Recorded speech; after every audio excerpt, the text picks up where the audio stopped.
Hi guys, welcome to the short comparison between the Family Pocket EASEGMER GV300 and GV400. Here on the left side we have the GV300, here we have the GV400. What you see at the beginning, of course, at the big difference is here we have the 3-inch display, here we have a 4-inch display. It's quite difference, and we have here also a picture player, or like it works as a photo frame where you can put your own images onto the storage card here inside, which comes with the set, and then it will show all the pictures here.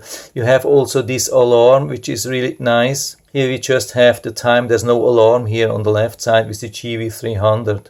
By the way, the controllers are absolutely the same. They work a little bit in a different way, but they're actually the same. The batteries inside are a little bit different. I think the GV300 has a little bit more simple battery, while the GV400 has a little bit, I think it's the larger battery, but there's no big difference. Both are rechargeable also. Both of the consoles are rechargeable, but when we want to turn it on and play with this console, yeah, it actually has some sensor to turn on the clock here. Where the big difference starts, of course, already when we go into the game menu here, we have to turn this wheel to the right side and we see the built-in 108 games.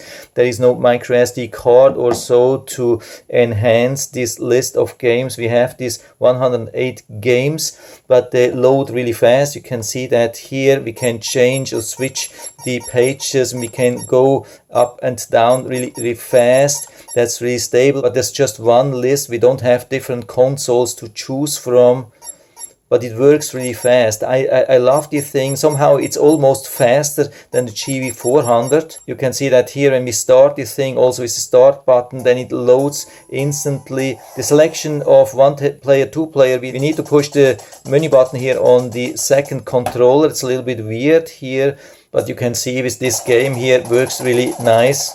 So I've tried already a couple of games and they look really good.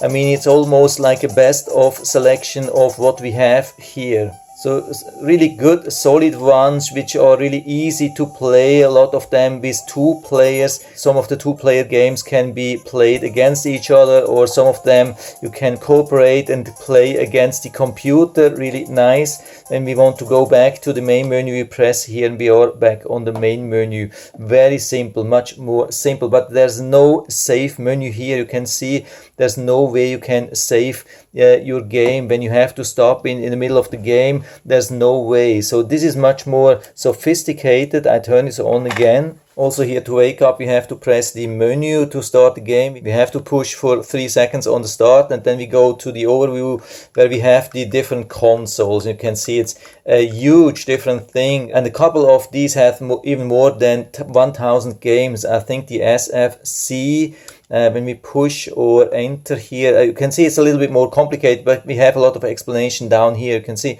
it has 1456 games, and that's not even everything. I mean, in total there are 5000 games already stored here, but we have the micro SD card.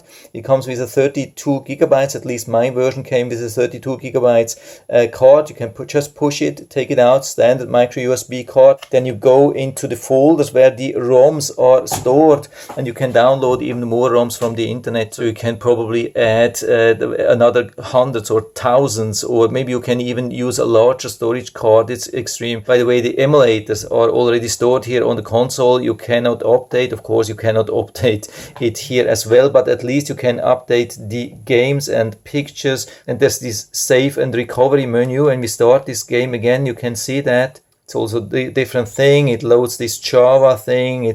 I think it's a different kind of emulator. Here it's everything already on the EEPROM, so it doesn't have to load for a long time. This is definitely faster, but this is way more flexible. So when we are in the game, we can press this menu button here, and you can see then we can either go back to the game or we can save the game, especially when you have a long game and you want to save it, and then after that next day you can come and then load the game. You can see you have 5 different options for loading and of course for saving the game. That's really good. So we go back to the main menu here with this button here.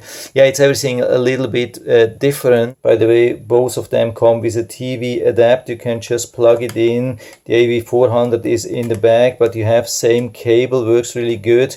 You can just plug it into your TV if you have this AV adapter on your TV. If you just have HDMI, you can buy an adapter from AV to HDMI for around $10 in every electronic shop or on Amazon. But definitely here on the right side with the GV400 we have way more possibilities, but it's also a little bit more difficult to use, I would say. For really small children I would go with the GV300.